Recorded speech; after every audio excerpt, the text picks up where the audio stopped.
Hello guys, welcome back learn like BSN. તો આજનો topic છે એજિંગ, જે medical surgical nursing care of એલ્ડરલીમાં ટોપિક છે. એનું નામ છે એજિંગ. તો આજે આપણે એના વિશે જાણીશું. સો ફર્સ્ટ ઓફ ઓલ છે એજિંગ, એની છે ડેફિનેશન. તો ageing is the process of becoming older. Ageing is associated with changes in dynamic, biological, physiological, environmental, psychological and social process. मतलब કે એજિંગ છે એ બાયોલોજીકલ નહીં પરંતુ ફિઝિયોલોજીકલી, સાયકોલોજીકલી, સોશિયલી પણ એમાં પ્રોસેસ જોવા મળે છે. એજિંગ એટલે શું છે કે જેમ જેમ તમારી એજ વધતી જાય, તમે મોટા થતા જાઓ એન્ડ ઓલ્ડર એને કહેવામાં આવે છે એજિંગ. હવે છે મિથ્સ અબાઉટ એજિંગ, મતલબ કે કેટલાક એવા મિથ્સ છે જે આપણે એજિંગમાં જોઈશું, એ આપણે લાસ્ટમાં જોઈશું. એન્ડ તમને ખબર હોય તો તમે મને કમેન્ટમાં જણાવી શકો છો. સો નેક્સ્ટ ટોપિક છે થિયરીઝ ઓફ એજિંગ. તેમાં ટોટલ 2 ટાઈપ્સ પડે છે. ફર્સ્ટ છે બાયોલોજીકલ થિયરીઝ એન્ડ સેકન્ડ છે સાયકોલોજીકલ થિયરીઝ. ટોટલ 2 ટાઈપ્સ છે એના થિયરીઝ ઓફ એજિંગના. તો ફર્સ્ટ છે biological theories. તો biological theories attempt the physical process of aging, including molecular and cellular changes in the organ system. મતલબ કે જે આપણા સેલ્સ છે, જે બોડીના ઓર્ગન છે, જે સેલ્યુલર છે, જે સેલ છે, એ પણ ધીરે ધીરે પ્રોસેસ થાય છે. એમાં પણ એજિંગ જોવા મળે છે. જે ફિઝિકલી જે અટેમ્પ છે, મતલબ કે જે સેલ છે એ મોટા થશે, એમ મોટા મીન્સ કે એના અંદર એજિંગ જોવા મળે છે. જે આપણા ઓર્ગન સિસ્ટમ છે બોડીમાં, એમાં પણ ચેન્જીસ થાય છે. મીન્સ કે જે પહેલાં હાર્ટ છે, જો નાનું બચ્ચું હોય તો એમાં હાર્ટબીટ ફાસ્ટ થતી હોય, એમાં ફાસ્ટ બીટ થતી હોય બિકોઝ એ ચાઇલ્ડ હજી નાનું છે. પણ જેમ જેમ મોટા થાય તેમ હાર્ટબીટ સ્લો થતી જાય છે. એવી રીતે ઓર્ગન્સમાં એન્ડ સેલ્સમાં પણ ચેન્જીસ જોવા મળે છે. પછી 5 ટાઈપ્સ છે બાયોલોજીકલ થિયરીઝના. તો ફર્સ્ટ છે જેનેટિક થિયરી, સેકન્ડ છે wear and tear theory, third છે એન્વાયરમેન્ટલ થિયરી, ફોર્થ છે ઇમ્યુનિટી થિયરી એન્ડ ફિફ્થ છે ન્યુરો એન્ડોક્રાઇન થિયરી. તો 5 ટાઈપ્સ છે જે બાયોલોજીકલ થિયરીઝમાં જોવા મળે છે. તેમાં ફર્સ્ટ આવશે જેનેટિક થિયરી. આપણે કરશું ડિસ્કસ. તો ageing is an involuntary inherited process that operates over time to alter cellular or tissue structure. મતલબ એજિંગ છે એ હેરિટેડ પ્રોસેસ છે, મતલબ એ વારસાગત પ્રોસેસ થઈ રહી છે. then એમાં જેમ જેમ ટાઈમ જાય તેમ તેમ સેલ્સ એન્ડ ટિશ્યુમાં જે છે બોડી સ્ટ્રક્ચર, એમાં ચેન્જીસ જોવા મળે છે.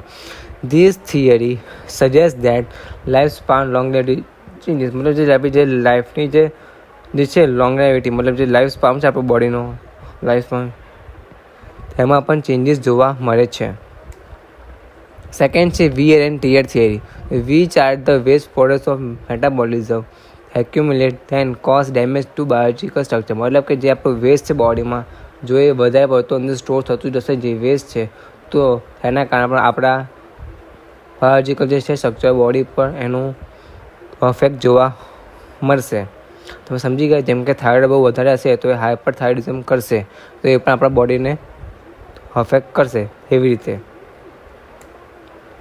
જેમ કે પછી વધારે હશે આપણે હિમોગ્લોબિન, તો આપણને એનાથી જોન્ડિસ થવાના પણ ચાન્સીસ થઈ શકે છે. ઓકે, હવે થર્ડ છે environmental theory. This theory factors in the environment, example trauma, infection, about changes. મતલબ કે જો આપણું એન્વાયરમેન્ટ ખરાબ હશે તો આપણા બોડીને પણ એ અફેક્ટ કરશે. ફોર્થ છે immunity theory. It describes the age-related decline in immune system. As people age, they defend against foreign organisms, resulting in disease such as cancer and infection. Means કે જો આપણી બોડીમાં જો લો હશે ઇમ્યુનિટી, તો આપણને એનાથી ચાન્સીસ છે કે આપણને બહારના પાર્ટિકલ્સ આપણા સામે લડી શકશે નહીં. મતલબ કે જે આપણા બહારના પાર્ટિકલ્સ છે એ આપણા બોડીમાં થશે એન્ટર, તો એ આપણું જે છે સિસ્ટમ એ સામે ફાઇટ આપી શકશે નહીં. એટલે આપણને બધા જાતના ઇન્ફેક્શન થઈ શકશે એન્ડ કેન્સર પણ ઇઝીલી થઈ શકે છે. મતલબ કે આપણી લો હશે ઇમ્યુનિટી તો આપણને કોઈ પણ ડિસીઝ કે ઇન્ફેક્શન ફાસ્ટલી ગ્રો થશે આપણા બોડીમાં એન્ડ થશે. લાસ્ટ છે neuro endocrine theory. This theory proposed that aging occurs because of slowing of the secretion of certain hormones that have an impact on reaction regulated by nervous system. મતલબ કે જેમ કે આપણે જે હોર્મોન્સ જેમ કે આપણે હાઇપોથેલેમસ એ બધા હોર્મોન્સનું કામ શું હોય છે કે આપણે માઇન્ડને સ્ટેબલ રાખે, બોડી જે છે ફંક્શન એક્ટિવિટી બોડીની એક્ટિવિટી છે એને રાખે છે કંટ્રોલમાં. બટ જો એ હોર્મોન્સ ફાસ્ટ સિક્રેટ થશે નહીં, જો સ્લો થશે સિક્રેટ તો આપણે બોડીની જે એક્ટિવિટી છે એ પણ મેન્ટેન રહેશે નહીં. જેમ જેમ હોર્મોન સ્લો કરશે સિક્રેશન એમને આપણા બોડીનું ફંક્શન છે જે થિંકિંગ છે કોઈ પણ એક્ટિવિટી એ મેન્ટેન થશે નહીં. હવે છે સાયકોલોજીકલ થિયરી. તેમાં ટોટલ 4 ટાઈપ પડે છે. ફર્સ્ટ છે પર્સનાલિટી થિયરી, સેકન્ડ છે એક્ટિવિટી થિયરી, થર્ડ છે કોગ્નિટિવ થિયરી એન્ડ ફોર્થ છે ડિસએન્ગેજમેન્ટ થિયરી. તો ફર્સ્ટ આવે છે પર્સનાલિટી થિયરી.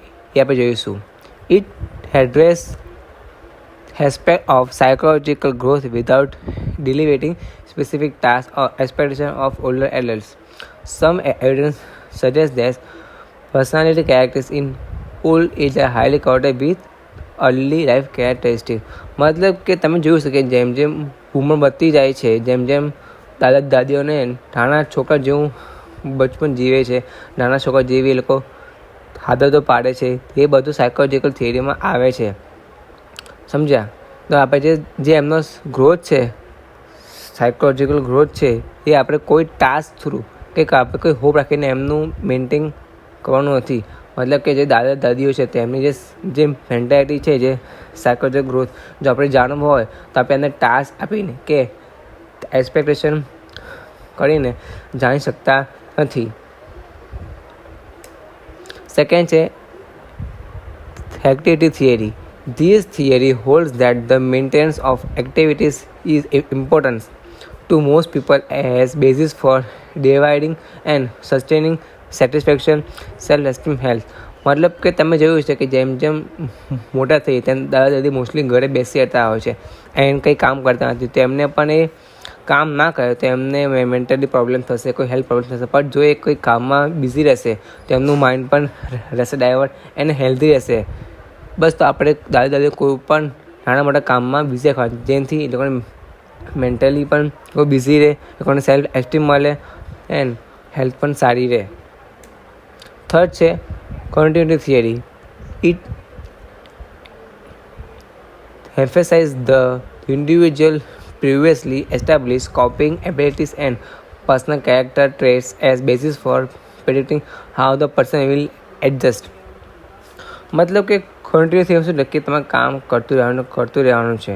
એમાં કહેવા માંગે છે તમારા કોઈ પણ કામથી તમે એ પ્રેડિક્ટ ના કરી શકો કે તમે આ પર્સનમાં આ વસ્તુમાં તમે એડજસ્ટ થશો કે નહીં. મતલબ કે તમે જીમ જાઓ છો તો ત્યાં શું મેઇન છે ઇઝ અ કન્સિસ્ટન્સી મેઇન છે. તમારે ત્યાં કામ કરતા રહેવું જોઈએ. એ રીતે આમાં એ જ કહેવાનું કે તમારે કન્ટિન્યુટી કામ કરતું રહેવાનું છે તો તમને ખબર પડશે પર્સનના કેરેક્ટર કે તમે કઈ જગ્યાએ સેટ થઈ શકો છો, કેવા એન્વાયરમેન્ટમાં તમે ત્યાં એડજસ્ટ થઈ શકો છો. લાસ્ટ છે disengagement theory. Describe the process of withdrawal by older adults from social roles and responsibilities.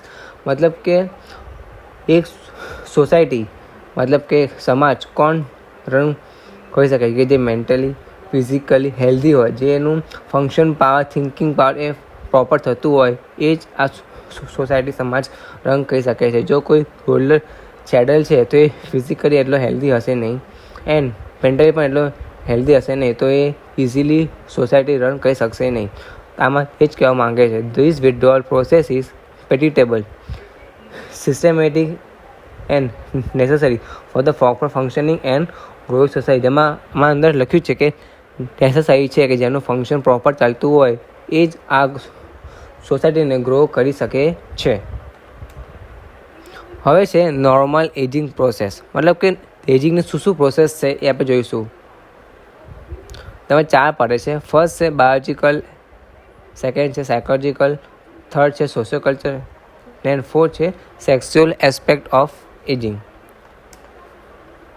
આપણે ફર્સ્ટ જોઈશું બાયોલોજિકલ. સ્કિન છે તો loss of elastin in the skin, changes in collagen causes age skin and wrinkles છે. તમે જોવો છો વિડીયોમાં જેમાં તમને 2 પિક બતાવ્યા છે.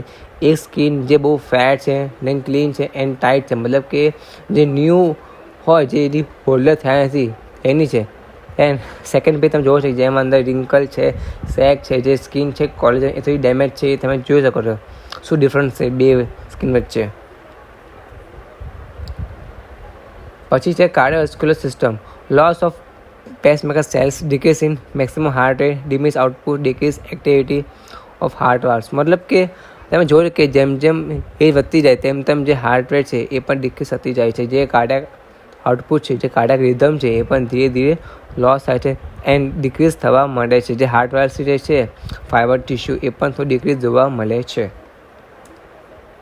પછી છે respiratory system, decrease vital capacity, cough reflex and laryngeal reflex and decrease pulmonary blood. મતલબ કે જે વાઇટલ કેપેસિટી, મતલબ જે પર્સન જેટલો શ્વાસ લઈ શકે છે ત્યાં કરતાં ઓછો માણસ લેશે જેની હોલ્ડર એ જ હશે.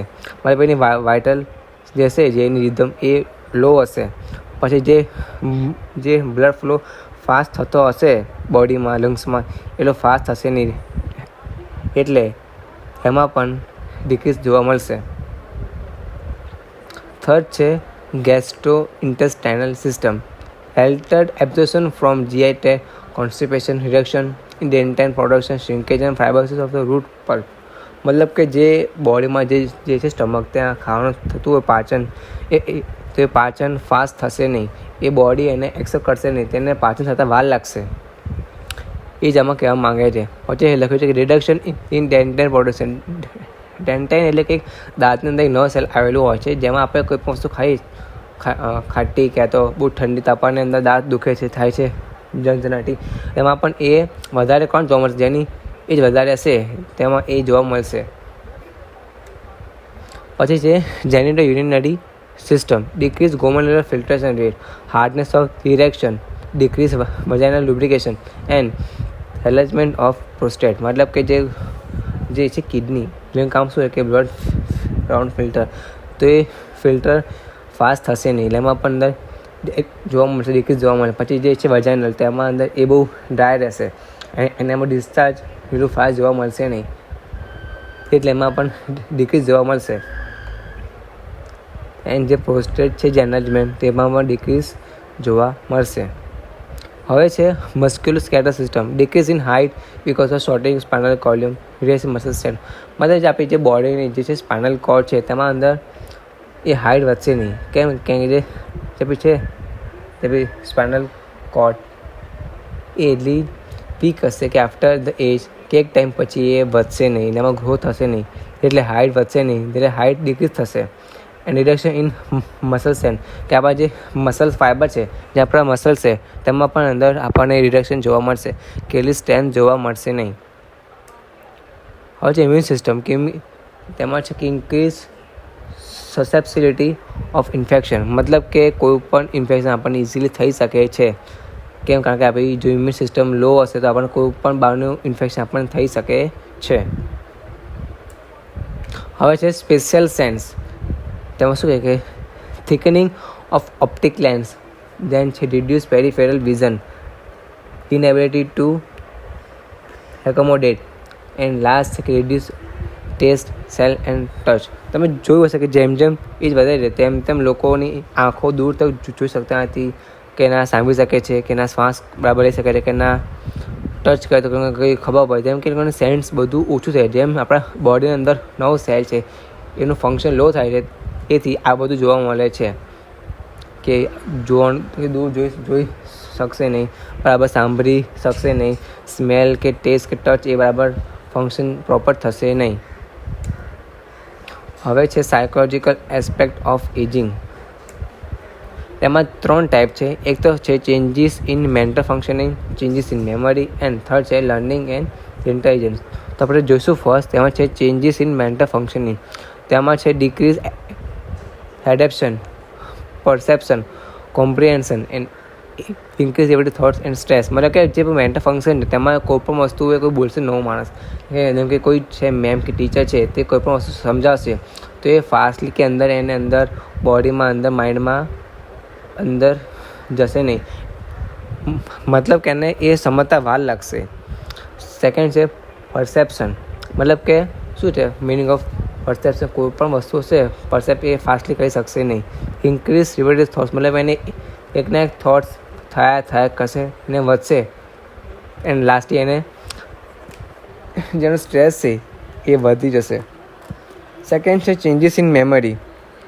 Decrease number of neurons, blood supplies to brain, short term memory which is decrease CSA and judgement. મતલબ જે છે ન્યુરોન્સ, બોડીના ન્યુરોન્સ એ ડિક્રીઝ થશે. મતલબ કે એનામાં કંઈ મેમરી એટલી ફાસ્ટ થશે નહીં કે કોઈ પણ વસ્તુ યાદ રાખી શકશે નહીં. પછી લાસ્ટલી એને અલ્ઝાઇમર ડિસીઝ થઈ શકશે. તો સમજો છો. ડિક્રીઝ જજમેન્ટ એટલે શોર્ટ ટર્મ મેમરી છે એમાં અંદર ડિક્રીઝ જોવા મળશે.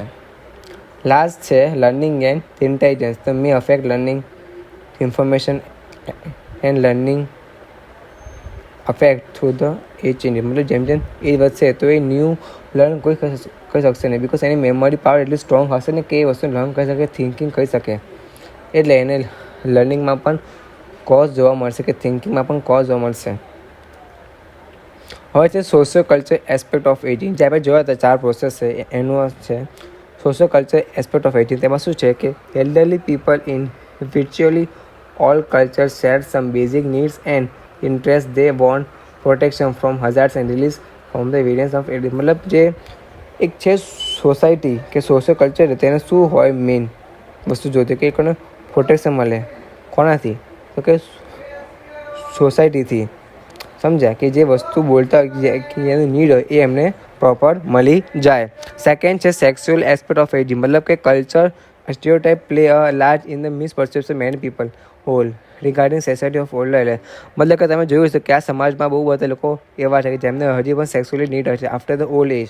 તો તમે જેવા કેટલાક કેસીસ છે કે તમે જોયું છે કે કોઈ મોટા એજે રેપ કર્યું હોય છે નાની છોકરી સાથે. તો એવા બધા મિસકન્સેપ્શન પણ જોવા મળે છે. આ એક હકીકત છે સોસાયટીમાં કે ઓલ્ડર એજ હજી પણ એ લોકો એની નીડ છે સેક્સ્યુઅલિટી એ પૂરી કરતા હોય છે. એક મિસ પરસેપ્શન છે મેની પીપલમાં. Thank you.